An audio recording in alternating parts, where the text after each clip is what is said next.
Berapa mereka membunuh para kiai? Di Madiun, kemudian di Jawa Timur, banyak para kiai-kiai yang dibunuh, para santri dimutilasi. Saking seriusnya mereka. Di Indonesia, mohon maaf kita buka di Indonesia, Cina dilarang masuk sebagai pejabat oleh siapa? Soeharto.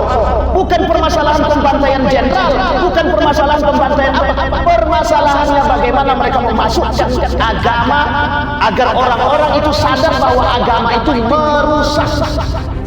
Ini buku tidak diperjualbelikan. Di dalam buku ini disampaikan termasuk permasalahan undang-undang dan tap MPRS dan tap MPR RI.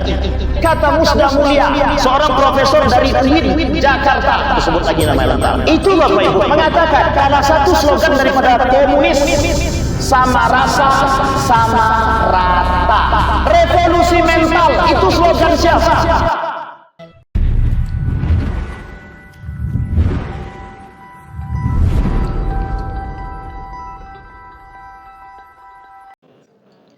Kenapa saya coba mengangkat kasus PKI ini?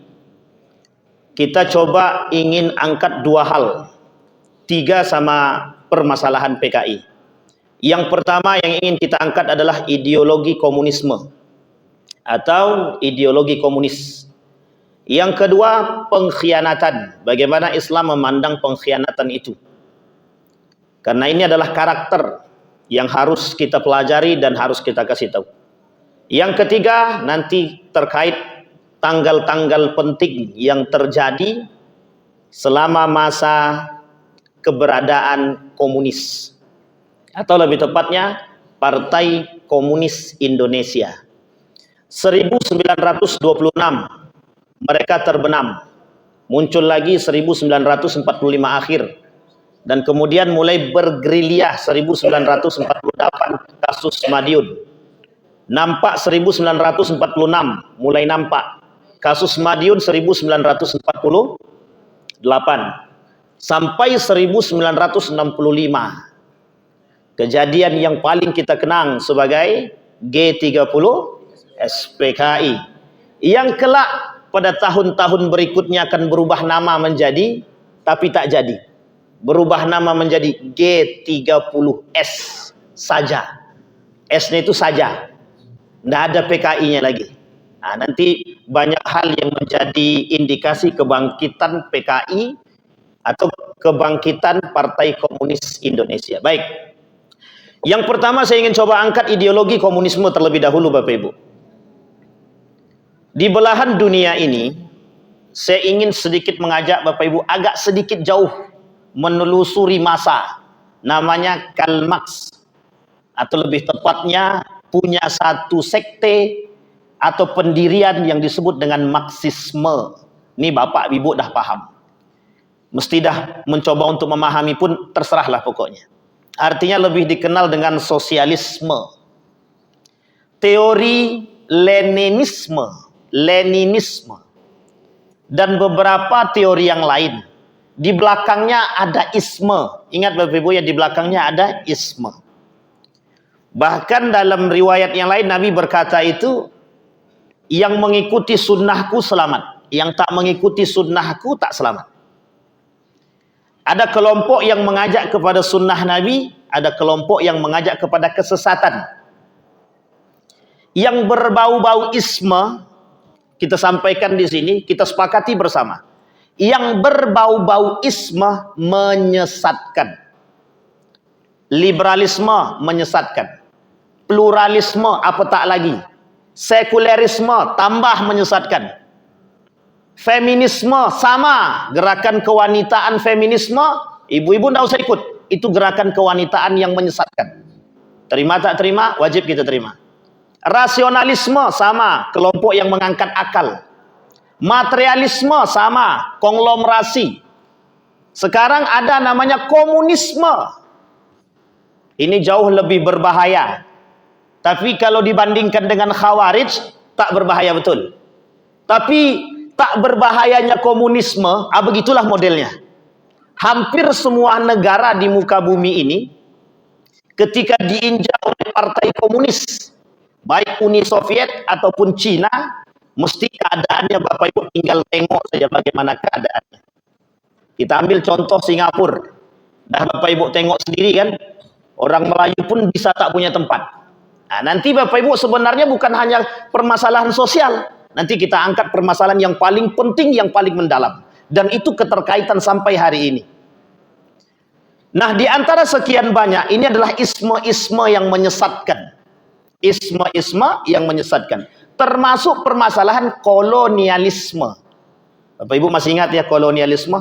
Yang tua-tua lah mesti itu ingat. Kalau yang muda-muda mesti lupa-lupa ingat. Entah lupa-lupa ingat atau memang tak ingat. Nah, nanti kita bahas pada tahun 1968 sampai 1968 sampai 1998. Nanti pada masa itu, setelah itu atau setelah reformasi Orde Baru, Bapak Ibu akan melihat kasus dan kejadian yang nyata sampai hari ini. Itu yang akan kita terima sampai tetap berkuasa, kecuali mereka sudah tidak berkuasa. Baik, kita masuk ideologi daripada komunisme. Komunisme itu punya cita-cita. Satu saja cita-citanya Bapak Ibu. Ideologi komunis atau komunisme punya cita-cita satu. Memakmurkan rakyat. Bagus atau tak bagus? Wah, itu yang kita cari Bapak Ibu. Pertanyaannya betulkah begitu? Ya. Tujuannya adalah memakmurkan memakmurkan masyarakat atau memakmurkan rakyat, menghilangkan agama. Ideologi yang kedua daripada komunisme, anti Tuhan, anti agama. Yang pertama anti Tuhan, yang kedua anti agama. Dengan bahasa, apa bahasanya? Memakmurkan masyarakat. Maka salah satu di antara gerakan mereka adalah ideologi, mohon maaf jangan ada yang tersinggung, ideologi buruh. Tahu Bapak Ibu? Buruh. Jadi nanti mereka bertujuan ingin membangun semangat kesejahteraan kepada kaum buruh. Tapi ternyata isu di baliknya, ada udang di balik udang. Karena kalau di balik batu orang tak mau makan, tapi di balik udang ada. Ternyata apa? Isunya adalah agama. Dan ini sejalan dengan satu kelompok yang mengusung yang disebut dengan sekulerisme. Penjauhan nilai agama daripada kehidupan umat manusia, baik politik, pendidikan, dan lain sebagainya. Dan ada kaitannya dengan kelompok yang lain? Ada, karena kelompok-kelompok yang lain yang akan mengusung dan membela. Kita ambil contoh liberalisme. Kelompok liberal inilah kelak yang akan mendukung kelompok-kelompok partai komunis ini. Sekalipun pada riwayat yang lain mereka menolak, tapi pada hakikatnya mereka tidak menolak, tapi mendukung. Karena mereka sama-sama punya ide, sama-sama punya misi. Misinya adalah melepaskan diri daripada agama. Sampai di sini paham Bapak Ibu ya? Baik. Prediksi Marxis atau Karl Marx seutuhnya tidak salah. Sampai hampir setengah di dunia ini itu semuanya mendukung gerakan Marx, sosialisme, dan begitu juga sistemnya kapitalisme pada akhirnya. Kapitalisme kemudian pada akhirnya mereka meniadakan Tuhan sejalan dengan komunisme. Artinya apa? Komunisme punya ideologi satu saja, ateis. Sampai satu negara itu Irlandia, ada seorang peneliti mengatakan begini, kata peneliti tersebut, semakin ateis satu negara, maka semakin sejahtera. Jadi Bapak Ibu, kita disuruh ateis baru kita sejahtera. Kalau kita tak ateis sampai kapanpun kita tidak sejahtera. Nah, tujuan mereka untuk membuat kita menjadi orang yang menghilangkan agama sehingga kesejahteraan itu naik. Sampai di sini paham Bapak Ibu? Baik. Itu ideologi daripada komunisme. Artinya apa? Yang diserang sama mereka itu bukan hanya sekedar ekonomi, politik dan lain sebagainya ataupun budaya, tapi lebih tepatnya bagaimana mereka menyerang agama. Kita ambil contoh. Kalau yang diserangnya adalah politik, mengapa mereka membunuh para kiai? Mengapa mereka membunuh para kiai? Di Madiun, Kemudian di Jawa Timur banyak para kiai-kiai yang dibunuh. Para santri dimutilasi. Artinya apa? Secara kemanusiaan dalam diri mereka tak ada. Sudah tidak? Tidak ada. Kenapa kok kita katakan tidak ada? Mereka membunuh manusia selayaknya seperti membunuh binatang. Yang mereka bunuh itu siapa? Manusia. Tapi kok di mata mereka seperti binatang. Artinya apa? Tidak ada rasa kasihan. Sama halnya seperti orang membunuh kambing. Tak punya rasa. Kau kan aku mau makan. Begitulah bahasa. Kalau kambing oke. Coba Bapak Ibu bayangkan di dalam Al-Quran itu disandingkan karakter manusia itu dengan manusia di dalam Al-Quran disandingkan oleh Allah dalam 7 bentuk binatang. 1, anjing. Yang kedua, apa lagi Bapak Ibu? Seperti binatang ternak. Yang ketiga, kera, laba-laba, dan lain sebagainya. Ada 7 karakter. Di antara 7 karakter ini yang paling berbahaya ada 2. 1 kera, 1 lagi mohon maaf, guguk. Tadi tersebut tapi agak saya ulang sedikit. Guguk. Kenapa kok karakternya begitu? Kalau guguk itu ibaratkan seperti manusia yang cinta terhadap dunia. Kalau kera itu manusia rakus. Sehingga dalam diri mereka tak ada lagi. Tapi ada karakter yang ketiga. Seperti mohon maaf, babi. Karakter dia seperti babi. Allah sebutkan di dalam Al-Quran 7 karakter manusia seperti binatang. Bapak Ibu sekalian yang berbahagia, itu manusia. Itu karakter manusia. Maka Bapak Ibu sekalian yang berbahagia, kalau kita melihat hari ini, itu banyak manusia, mohon maaf, jangan ada yang tersinggung. Kalau yang tersinggung cepat tobat. Artinya apa? Banyak sekali manusia yang mohon maaf, mereka bersifat seperti itu. Ada yang rakus. Demi jabatan kekuasaan mereka rakus. Pokoknya apapun mereka lakukan. Sama komunisme itu untuk mendapatkan kesejahteraan dengan dalih agama tadi atau sebaliknya, mereka akan melakukan apapun caranya untuk mendapatkan keinginan mereka. Ideologi mereka, baik politik, budaya, dan lain sebagainya, termasuk pada hakikat akhirnya adalah agama. Bagaimana kita semua ini dibuat jauh daripada agama. Kelak kalau kita semua ateis, mereka akan katakan, apa kata mereka? Semakin sejahtera, semakin tinggi tingkat ateisme satu negara, maka akan semakin sejahtera. Pertanyaannya, kita rela kalau kita dibuat ateis? Yang jawab sedikit cuman. Yang lainnya tahu saya. Coba bayangkan Bapak. Cuma orang-orang hari ini sudah mulai tertipu. Kenapa tertipu? Mereka anggap itu tidak berbahaya. Betul. Karena itu pernyataan daripada tokoh pada masa dahulu. 1999 muncul pernyataan tokoh. Apa kata para tokoh? Mereka mengatakan bahwa komunisme ataupun PKI di Indonesia sudah finish. Buya Hamka mengatakan dalam tulisannya, kata Buya Hamka itu, komunisme itu atau partai komunis itu, mereka yang mereka serang adalah agama. Kalau masalah ekonomi tidak ada masalah sebenarnya. Bapak Ibu bayangkan ketika Cina berantem dengan Amerika baru-baru ini, ya mungkin beberapa tahun yang lalu, Cina berantem dengan Amerika, kita ikut kena imbasnya atau tidak? Kena. Coba bayangkan ketika Cina diancam oleh Amerika, jawabannya sederhana. Silakan kalian tinggikan pajak itu, tidak ada masalah. Kalian tutup proyek-proyek besar untuk kami, tak ada masalah. Tapi barang-barang produk-produk yang kecil kami masuk. Mau tinggi sekalipun kami tantang. Coba bayangkan, itu Cina. Sampai Cina mengatakan mewajibkan kepada warga Cina, anak-anak muda itu, wajib bagi mereka untuk berwirausaha. Bayangkan sampai seriusnya mereka membuat orang-orang Cina, warga-warga Cina itu berwirausaha, mereka kasih pinjaman dana kepada mereka dari bank mereka, itu 0,0 sekian persen. 0,0 sekian persen. Kalau di Indonesia berapa persen bunganya? 5. Ini bukan 5, 0,0 sekian persen. Mau apa tidak? Kalau mau datang berbondong ke Cina sekarang. Coba bayangkan. Saking seriusnya mereka. Di Indonesia, mohon maaf kita buka di Indonesia, Cina dilarang masuk sebagai pejabat. Oleh siapa? Soeharto. Tidak boleh jadi PNS. Diberikan ruang oleh Soeharto. Untuk apa? Mereka berbisnis. Hari ini yang megang ekonomi siapa? Jangankan 9, jangankan 29, 9. Ada yang mengatakan 29. 29 itu termasuk para pejabat. Kata Isaduddin Nursi 29, termasuk pejabat dan partai politik. Tapi hari ini 9 orang itu lebih kuat daripada jutaan manusia yang ada di Indonesia. Itu yang megang semua. Dari mana dasarnya? Dari mereka tidak diberikan ruang, tapi semua berwirausaha. Akhirnya 9 orang itu yang pegang. Dilarang merokok, yang punya siapa? Jarum siapa yang punya? Yang rokok siapa? Umat muslim yang rokok. Kami kalau tak merokok puyeng otak kami. Betul, puyeng otaknya, tapi lebih puyeng kami.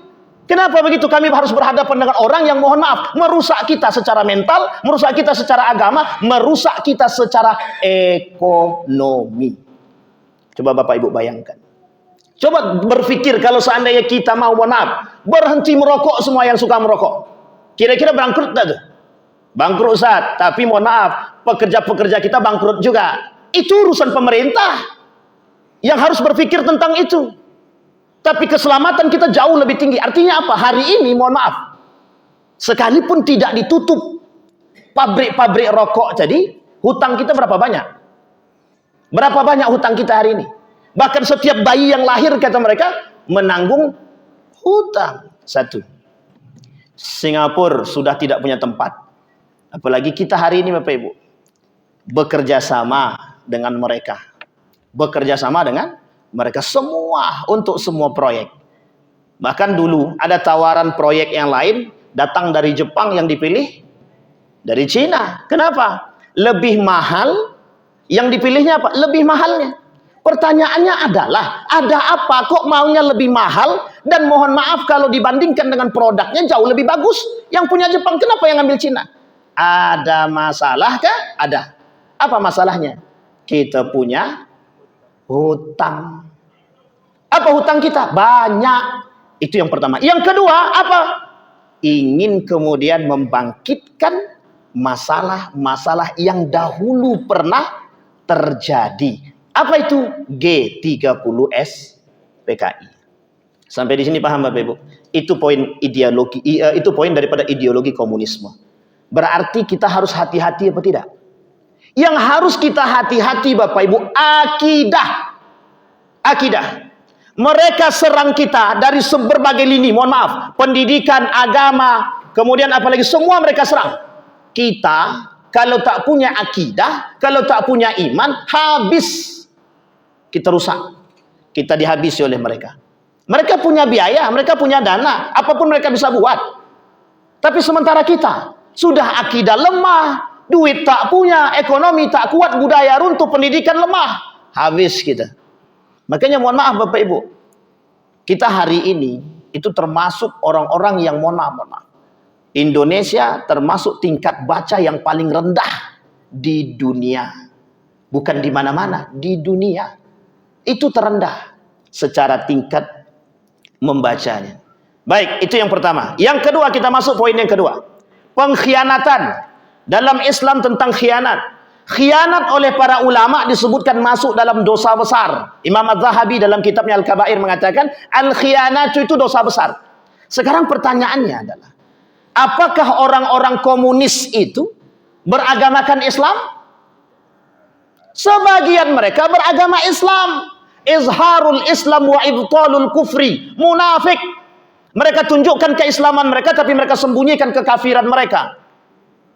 Bukan permasalahan pembantaian jenderal, bukan permasalahan pembantaian apa. Permasalahannya bagaimana mereka memasukkan agama agar orang-orang itu sadar bahwa agama itu merusak. Dan itu pernyataan Marx. Apa kata Marx? Orang yang beragama itu orang yang kecanduan gitu.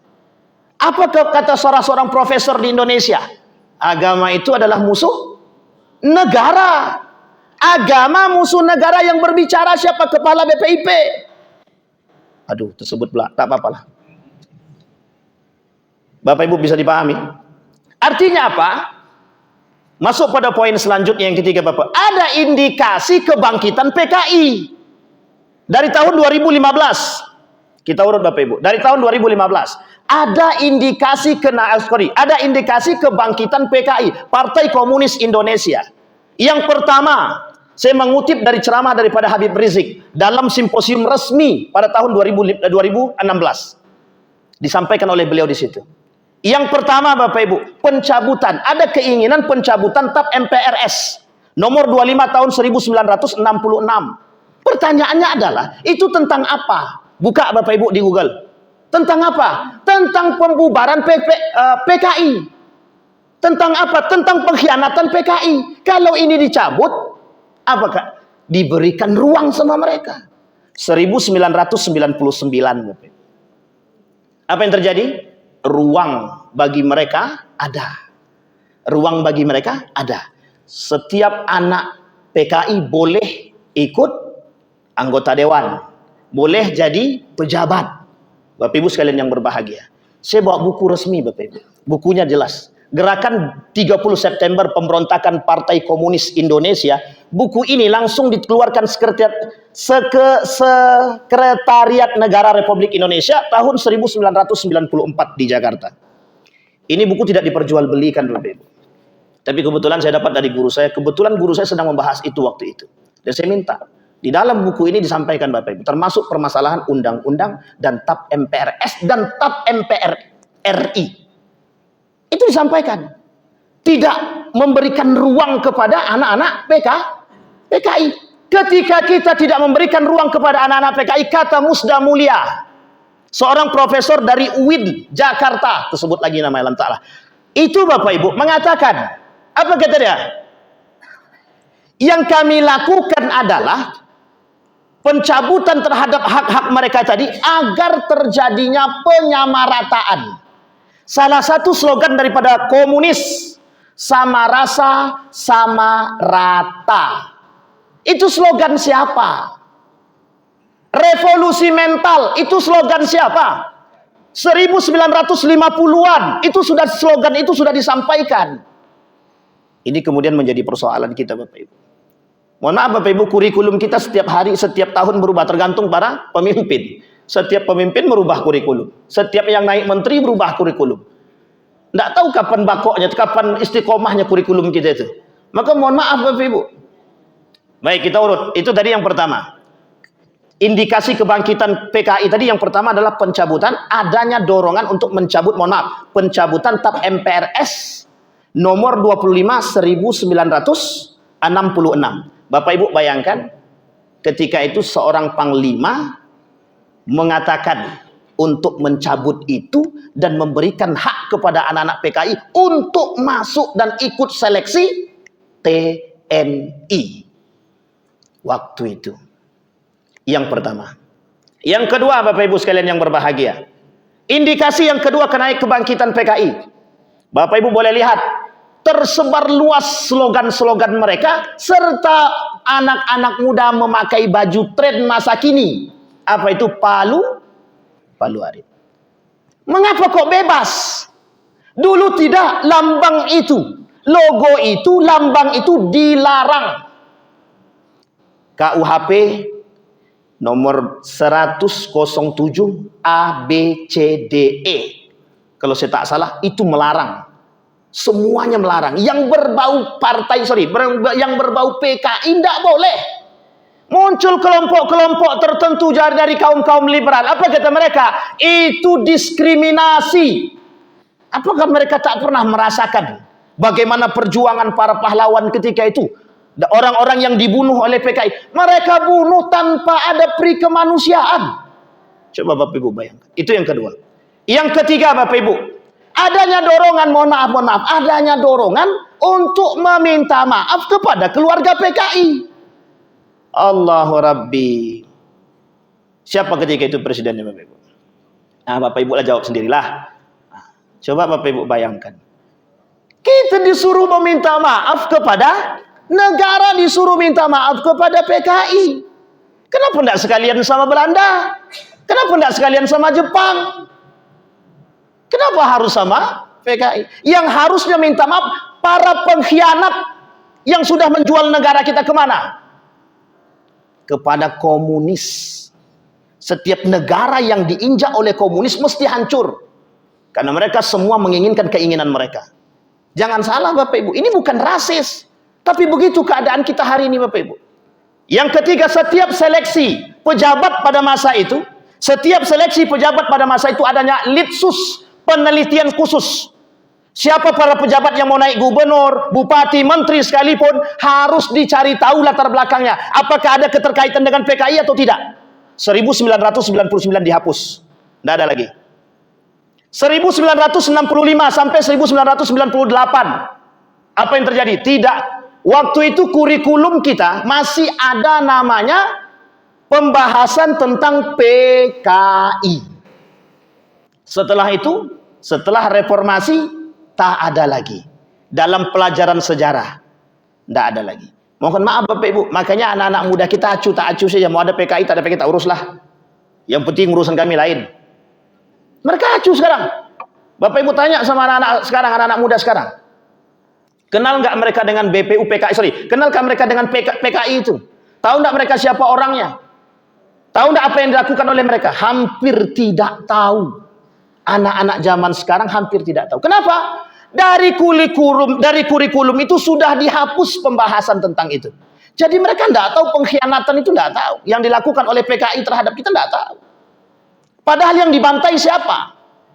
Yang dibantai umat muslim. Yang dibantai siapa? Manusia. Yang dimasukkan dalam satu tempat seperti semua mutilasi. Baik tangannya, kepalanya, kakinya semua masuk di situ. Dan mereka tak pandang bulu. Kemudian ditutup pakai tanah begitu saja. Udah ditanamkan di situ pohon di atasnya biar tak ketahuan. Manusia itu bukan manusia. Hari ini ada manusia yang seperti itu. Artinya apa? Kalau tidak ada hari ini, itu jauh lebih kejam daripada yang pernah terjadi. Kita ambil Bapak Ibu contoh. Ketika pembunuhan Al-Husain, cucu baginda Nabi Muhammad SAW di Karbala. Apa yang dilakukan? Parah Bapak Ibu. Anak bayi saja itu ditembak tembus. Anaknya Husain yang sedang minum dibawa oleh Husain ke telaga, kemudian ditembak. Yang menembak siapa? Orang muslim. Yang menembak dengan kalimat apa? Bismillah. Kurang pengkhianat apa? Bukan pengkhianat lagi itu, lebih daripada pengkhianatan itu. Yang mereka khianati siapa? Mereka lakukan apa? Yang mereka bunuh siapa? Cucu Nabi dan cicit-cicit Nabi. Artinya apa? Itu berbahaya, sadis-sadis. Tapi ini jauh lebih sadis. Yang dibunuh bukan anak kecil, semua manusia. Yang tak sejalan dengan paham mereka, habisi. Yang tidak mau ikut mereka, habisi. Masih bisa kita bersahabat dengan mereka. Hari ini hak mereka apa yang tidak ada? Hak politik ada. Bahkan mohon maaf, jadi anggota dewan, menulis buku. Apa bukunya? Aku bangga jadi anak PKI. Pertanyaannya adalah, mereka saja bangga dengan anak PKI. Kita apakah tak bangga dengan anak muslim? Orang muslim hari ini tak bangga dengan keislaman mereka. Orang partai komunis bangga dengan anak sebagai anak PKI. Bangga dia.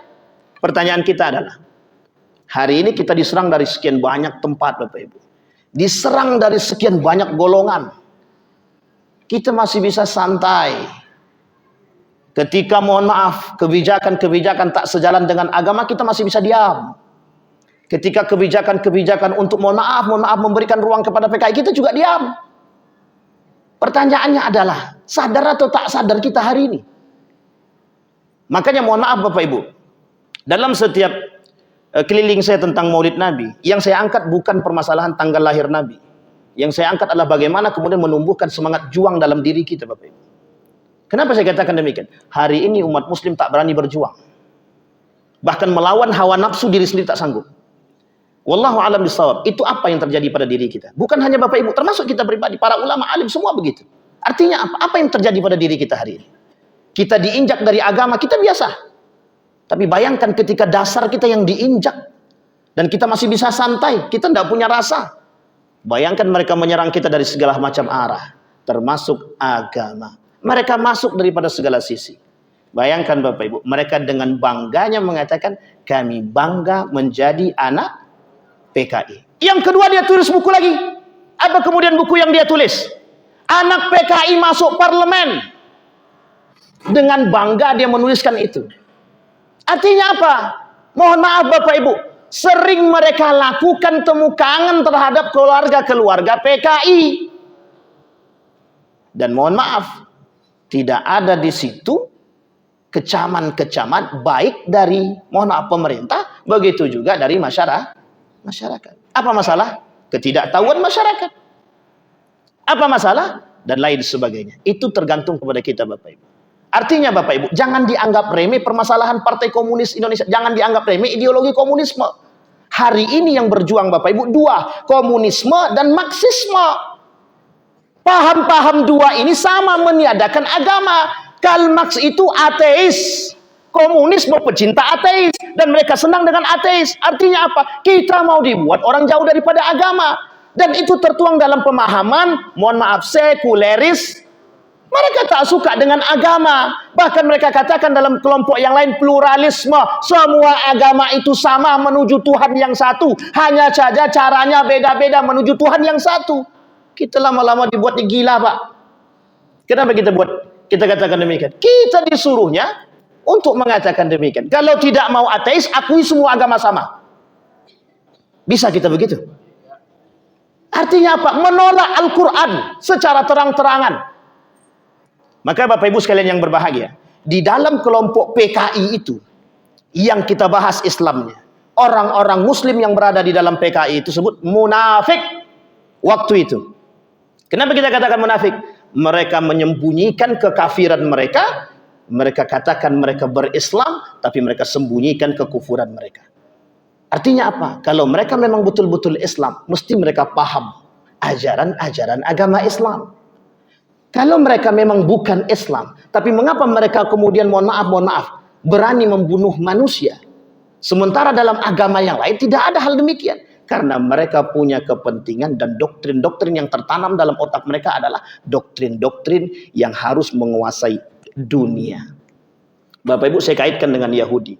Yahudi itu beda tipis dengan komunisme. Tapi Yahudi jauh lebih berbahaya daripada komunisme. Kenapa saya katakan Yahudi lebih berbahaya? Yahudi itu tidak punya hati. Israel itu tidak punya hati. Itu tidak tahu apakah manusia atau bukan. Kenapa kita katakan demikian? Mereka akan melakukan apapun caranya untuk membumi hanguskan manusia. Apapun caranya untuk memasukkan agama mereka. Apapun caranya untuk menaklukkan dunia. Komunisme sama, yang mereka cari kemakmuran, tapi pada hakikatnya di belakangnya agama. Yahudi sama, tapi Yahudi tidak memandang agama, baik Islam ataupun non-Islam. Semua bagi Yahudi sama. Kecuali ketika mereka berkuasa, semuanya mereka pegang. Hari ini yang memegang dunia, kelompok kecil yang disebut dengan Rothschild dari Yahudi. Sementara komunisme juga begitu. Mereka hari ini memegang dunia. Dua ini yang selalu berantem. Kita tinggal menunggu saja. Menunggu apa? Menunggu kapan dampak daripada keduanya. Kalau menang Amerika kita berdampak, kalau menang Cina kita berdampak. Apa dampaknya? Sama dampaknya semua. Dampak ekonomi, dampak politik, dampak budaya, dan dampak agama sama. Tidak ada bedanya, Bapak Ibu. Maka Bapak Ibu sekalian yang berbahagia, perhatian kita terhadap munculnya kebangkitan PKI harus kita tunjukkan. Harus kita tampakkan rasa sedih kita, perhatian kita, menolak bersama atas kebangkitan PKI. Baik Bapak Ibu, saya sebutkan Bapak Ibu, sebenarnya saya tadi ingin pakai itu, apa namanya, infocus, cuman saya tak bawa pula itunya. Saya tidak bawa infokusnya. Tanggal ada Bang. Udah terlambat pun Bang, udah mau selesai. Lain waktu kita coba. Tapi jangan diulang lagi kan begitu. Jangan diulang PKI ya gitu Bapak Ibu. Tanggal 31 Oktober 1948 Bapak Ibu kalau punya ini, itu sekitar 11 lembar tentang ini, itu tak selesai Bapak Ibu. Sampai tahunnya. Sampai tahun berapa itu mereka dibasmi. Banyak sekali Bapak Ibu. Tanggal 31 Oktober 1948 Musso dieksekusi di Desa Niten, Kecamatan Sumoro, Kabupaten Ponorogo. Di tempat tersebutlah pendiri Pondok Pesantren Darussalam Gontor dihabisi.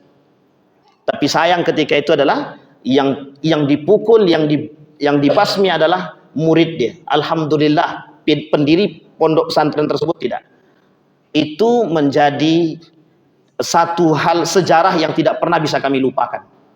Bagi mereka yang alumni dari pesantren Darussalam Gontor, itu mesti tidak akan pernah melupakan kasus itu. Kenapa saya katakan tidak melupakan? Karena mereka merasakan yang diceritakan oleh pimpinan mereka. Salah satu di antara mereka ada namanya Kiai Haji Badri yang merasakan langsung pembantaian, yang melihat langsung pembantaian, dan begitu juga merasakan diobrak-abriknya pondok tersebut oleh PKI. Kalau mereka memang orang Muslim, tak akan mungkin melakukan demikian. Tapi kalau memang bukan Muslim atau non-Muslim, mereka tidak akan seperti itu. Tapi ini Bapak Ibu bukan Muslim dan bukan non-Muslim. tapi mereka menyerupai manusia. Artinya apa? Lebih parah daripada binatang. Tidak bisa dikasih hati. PKI tak bisa dikasih hati, Bapak Ibu. Dari indikasi yang saya sampaikan sebenarnya kok, dalam pemaparan Habib Rizik itu ada 13 indikasi. 13 indikasi bukan sedikit, banyak. Termasuk kurikulum kita, termasuk litsusnya, termasuk tab MPR-nya, termasuk diberikan haknya, jargonnya, penyebaran bukunya, dan lain sebagainya. Itu diberikan kebebasan. Yang mau melakukan silakan, yang mau beli silakan. Bahkan buku tersebut diberikan secara gratis. Coba Bapak Ibu bayangkan. Saya mau cerita Bapak Ibu. Dulu di salah satu daerah di Jawa Bapak Ibu, saya pernah ngisi kajian Bapak Ibu. Dan kajian itu saya isi di tempat, mohon maaf, cicitnya PKI. Selesai pengajian Bapak Ibu, apa kata mereka? Kalau tidak mau mati jangan isi di sini. Bilang sama Ustadz itu jangan ngisi di sini lagi. Ternyata setelah kita telusuri itu cicitnya PKI, dan masjid itu mereka bangun. Yang membangun siapa? Anak daripada PKI. Sabar, saya bilang. Untung. Kan lumayan Bapak Ibu. Lumayan apa? Lumayan ketakutan kita dibuatnya Bapak Ibu. Ternyata satu kampung itu, mohon maaf, cicit PKI. Bapak Ibu sekalian yang berbahagia, ini karena waktunya maghrib, jadi tidak bisa terlalu panjang. Kita simpulkan, artinya apa Bapak Ibu kesimpulan kita sebelum kita berdoa? Kesimpulannya adalah, jangan pernah kasih ruang kepada PKI. Yang kedua, ideologi komunisme sampai hari ini di Indonesia, saya pusatkan di Indonesia, ideologi komunisme sampai hari ini di Indonesia sangat merajalela. Yang ketiga Bapak Ibu, dalam dunia yang serba fitnah ini, kembali kepada akidah yang benar. Kembali kepada iman. Kuatkan iman, kuatkan persaudaraan, kuatkan akidah, biar kita selamat. Dan terakhir, kuatkan ilmu. Perbanyak membaca, perbanyak belajar Bapak Ibu. Kenapa? Karena yang selamat itu yang cerdas dengan keimanan. Bukan cuma cerdas aja. Yang cerdas banyak, tapi banyak membodohi. Tapi yang cerdas dengan iman, meski mereka tidak akan membodohi Bapak Ibu. Artinya apa 4 poin tadi? Akidah, iman, ilmu, kemudian apa? Jangan pernah kita mau memberikan ruang kepada PKI.